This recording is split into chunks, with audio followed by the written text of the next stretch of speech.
Deep sea mining is a new industry that is used to mine valuable minerals like copper, nickel, and platinum on or under the seabed. It is a relatively new practice for extracting precious metals from the seafloor, but it comes at a very high cost. Sand is extracted in large quantities from the seabed by robotic excavators, which continually cut away at the seafloor as a pump system draws in the slurry of seawater and sand created by this process.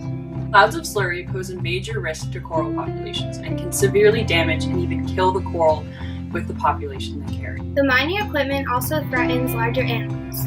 The loud machines could potentially damage or destroy whales' hearing, which is vital to their finding of mates and their families. Kiwis Against Seabed Mining is an organization working closely to prevent seabed mining off the shores of New Zealand because they pose dangerous threats to the overall health of coastal and marine ecosystems and communities. KASM is a non-profit, non-political, and member-funded group founded in 2005.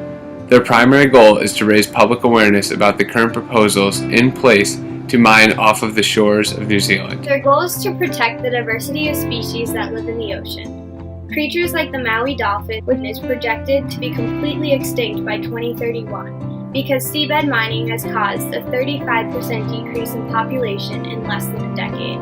Since then, KASM has partnered with Greenpeace to stop these companies through public meetings, information stands, petitioning, peaceful protests, and by meeting with legislators. The Trans-Pacific Partnership, or the TPP, presents a big threat to organizations like KASM who want to fight against big corporations to protect the environment.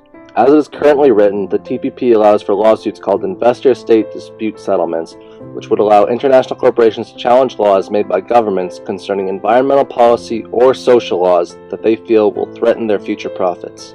The inclusion of an investor-state clause will pose even more of a threat to the efforts of KASM, since its authority could encourage increased mining and export of raw materials throughout the Pacific Rim and cause detrimental harm to some of the most biodiverse ecosystems left on Earth. Even though the environmental chapter of the TPP states that the treaty will carry out high levels of environmental protection, it does not provide any legally binding regulations to member countries. Just that member countries are to recognize the harmful effects of pollution and work to prevent them. The TPP will allow big corporations to exploit the ocean floor for short-term gain. If we allow this to happen, it'll be a huge loss, not just for ourselves, but also for generations to come. The time to act is now. What are you going to do? How are you going to make a difference?